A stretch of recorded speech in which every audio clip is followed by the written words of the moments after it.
好来，刷来看这个台中市政府为着要鼓励青年回乡来加入到农业生产的行列，特别甲农会来合作办理青年农民辅导的计划，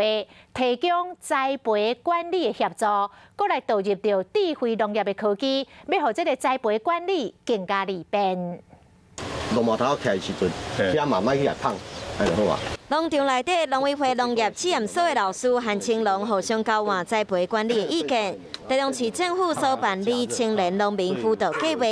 除了规划720点钟的农业基础训练，还有农场实务见习培训以外，这天嘛特别邀请辅导老师实际到青年农场来指导。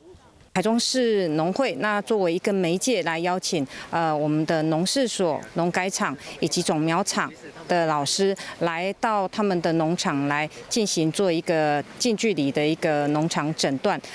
像为着增加无毒栽培产量，青农单由有决定开4分地要做网式栽培，不过后续安怎照顾和管理一点仔经验都无。 好加再有辅导老师的协助，